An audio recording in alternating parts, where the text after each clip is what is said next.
Greetings, everyone, and a warm welcome. In this video lecture, I will discuss the topic Sigmund Freud's theory of personality. Let us first try to understand the brief life sketch of Sigmund Freud. Sigmund Freud was born on 6 May 1856 in Freiburg, Moravia, which is now part of the Czech Republic. He grew up in Vienna, Austria, in a Jewish family. Freud's early fascination with literature and science, coupled with a desire to explore the mysteries of the human mind, set the stage for his later contributions to psychology. In the late 19th century, Freud collaborated with Joseph Breuer, a physician, on studies involving hypnosis and the treatment of hysteria. These investigations laid the foundation for psychoanalysis. Freud formulated his ideas on the unconscious, dreams, and the role of sexuality in human psychology. Let me now discuss Sigmund Freud's psychoanalytic theory of personality. Sigmund Freud, a renowned Austrian neurologist and the founder of psychoanalysis, developed a comprehensive theory of personality that significantly influenced psychology. Freud's psychoanalytic theory delves into the complexities of the human mind, proposing that personality is shaped by the interplay of unconscious desires, memories, and experiences. Here are the main features of Freud's theory of personality. Structure of personality. Sigmund Freud proposed a tripartite model of the mind, dividing the structure of personality into three components: the ID, the ego, and the superego. Each of these structures plays a distinct role in shaping human behavior, thoughts, and emotions. 1. ID. The ID is the most primitive and instinctual part of the personality. It operates on the pleasure principle, seeking immediate gratification and pleasure without considering the consequences.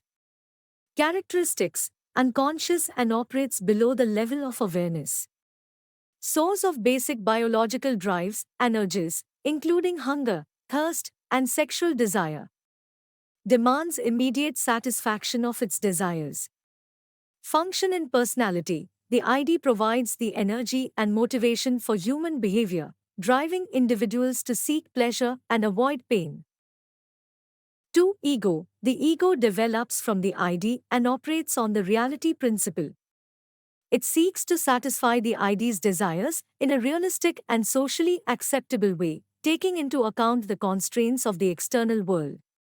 Characteristics: mediates between the demands of the ID and the constraints of reality.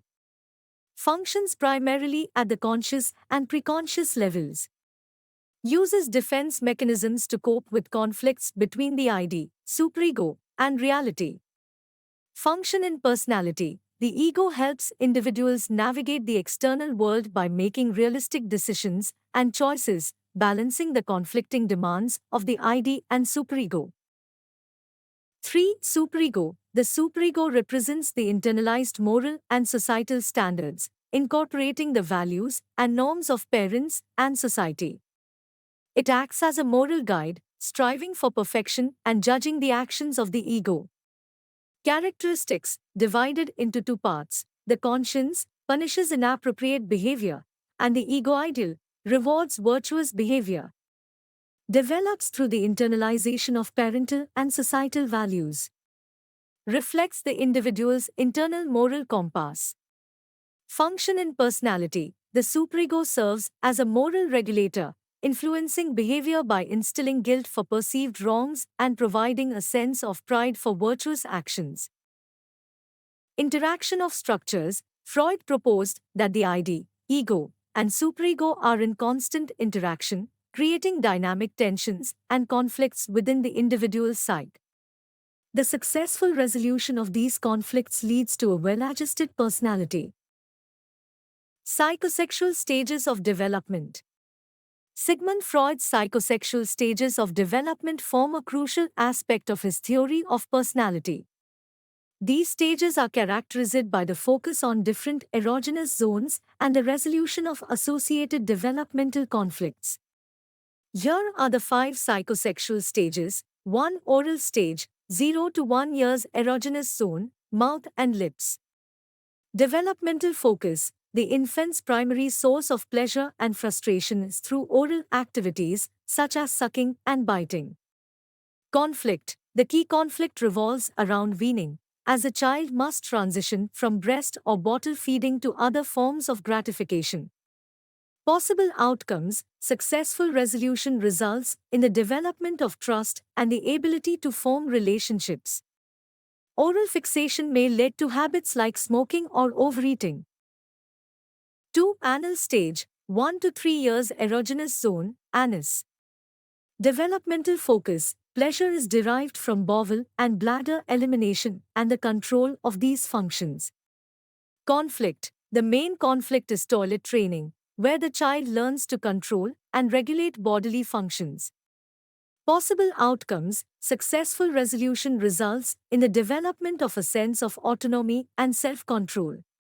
Fixation or unresolved conflicts may lead to issues related to orderliness or messiness.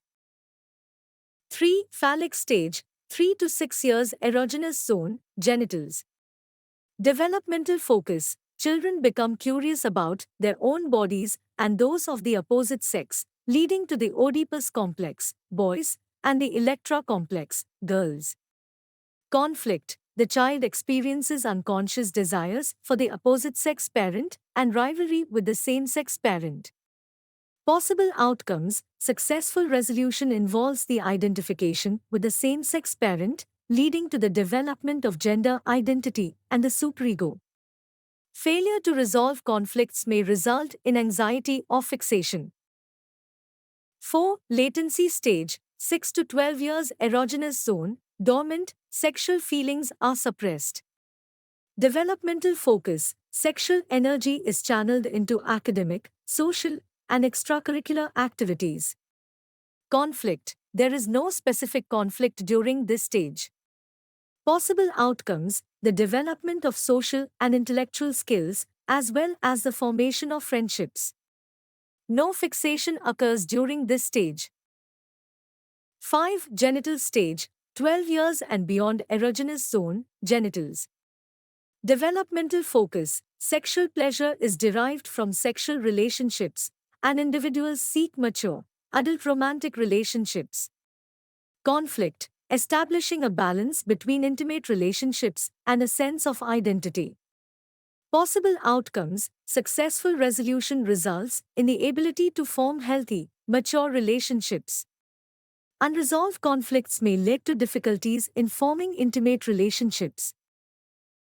Defense mechanisms. Sigmund Freud introduced the concept of defense mechanisms as psychological strategies employed by the ego to manage conflicts between the demands of the ID, superego, and reality. These mechanisms operate unconsciously and help individuals cope with anxiety and protect the ego. Here are some key defense mechanisms proposed by Freud. 1. Repression, pushing distressing thoughts and memories into the unconscious to prevent conscious awareness. Example: a person may repress memories of a traumatic childhood experience, making it difficult to recall later in life.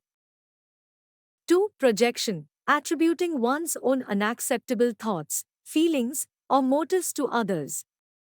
Example: a person who is unconsciously hostile may believe that others are hostile toward them. 3. Denial, refusing to accept reality or the existence of unpleasant facts. Example: a person diagnosed with a serious illness may deny the severity of their condition. 4. Regression, reverting to an earlier stage of development during times of stress. Example: a child may start thumbsucking again when facing a challenging situation. 5. Displacement, redirecting emotional impulses or reactions from the original source to a substitute target. Example: an employee frustrated by their boss may express anger toward their family members at home. 6. Sublimation, channeling unacceptable impulses into socially acceptable activities. Example: a person with aggressive tendencies may become a successful athlete or competitive business person. 7. Rationalization, creating logical or acceptable explanations to justify unacceptable behaviors or feelings. Example: A student who fails an exam might rationalize that the material was not important anyway. 8. Intellectualization. Focusing on the intellectual aspects of a situation to distance oneself from emotional responses. Example: a person facing a terminal illness might focus on medical details rather than addressing their emotional distress. Thank you, everyone. If you're passionate about education and teacher training, consider subscribing to my YouTube channel Education and Teacher Education at Shokeen Bilal.